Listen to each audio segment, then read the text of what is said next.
If you heard my sermon on Sunday, you heard me use an illustration from the book Pilgrim's Progress, which is an allegorical book, which means John Bunyan, the author, uses physical things to give us information about abstract topics like sin, pride, temptation, joy, worldliness. He takes things like that and that the Bible talks about and then uses people or places to represent those things. That this kind of story helps us to understand those concepts better, to understand different parts of the Christian life better, because we can actually put concrete things to these other things that seem very distant from us, at least at the time. So in Pilgrim's Progress, heaven is called the celestial city, and you actually get there by traveling along an actual road. And on that road, you meet people and places that represent different parts or different temptations or different challenges to the Christian life. Now, in the second part of that story, we get the story of the main character is Christiana, and we get the story of her children, and a woman named Mercy making their way to the celestial city. At one point in that story, they get to the wicket gate. Now, wicket means narrow in Old English, so it's the narrow gate, and they meet the gatekeeper, who is Jesus. Then they trust what he tells them about the celestial city and what he has done for them to allow them to get there, and they pass through the gate and they get back on the road. Now they are Christians, so to speak, on the road of the Christian life, and they continue their journey. But before they get even just a few hundred feet from the gate, they get attacked by two ugly men that represent sin and temptation. The men assault them and try to drag them away. The men are trying to take them off the road to the celestial city. Now, keep that in mind as we continue through this story in Exodus 17. We're moving into a new part of the story with Exodus 17, verse 8 and following. And in this part of the story, the Hebrews get attacked for the very first time in the story. They have to fight for the very first time. Now, I know that kind of seems odd because there's been a lot of battle going on so far, but think about it. They haven't actually had to lift a weapon or even a fist in any of the battles so far. God has fought for them all along the way in saving them from Egypt and at the Red Sea. God fights for them.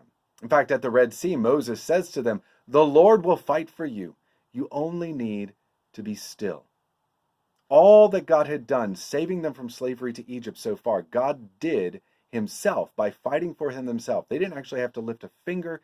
They simply had to trust in faith what he was doing. But now remember, the wilderness wanderings are more about the Christian life.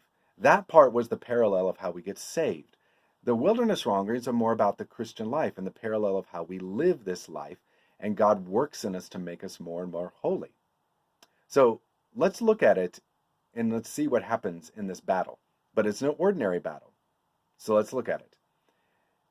And then Amalek came and fought with Israel at Rephidim. So Moses said to Joshua, choose for us men, and go and fight with Amalek. Tomorrow I will stand at the top of the hill with the staff of God in my hand. So Joshua did as Moses told him and fought with Amalek, while Moses, Aaron, and Hur went up to the top of the hill. Whenever Moses had his hands raised, the Israel will prevail, and whenever he lowered his hands, Amalek prevailed. So just like Christiana got attacked on the road, the Jews get attacked in the wilderness on the road to the promised land. Now remember, the wilderness is again where God is making them more and more holy through difficulty. One of those difficulties is fighting against enemies, like Christiana had to do. But notice that in this passage, it's not an ordinary fight. Joshua and the army fought, yes, but they only were able to win because Moses was able to pray for them with his arms outstretched. That shows us something very important. This battle may have been a physical battle, one with swords, shields, human enemies, etc. But it was also a spiritual battle, one against the devil and against his demons. There was even there was an even more dangerous enemy attacking them. That was the devil himself. So just like the ugly men on the road tried to get Christiana off the road, the devil was trying to take the Hebrews off the path to the promised land. It was just as much a spiritual battle as it was physical. In fact, no matter how good they performed with their physical abilities, without God's strength, They could not win the battle at all, so it was even more spiritual than it was physical.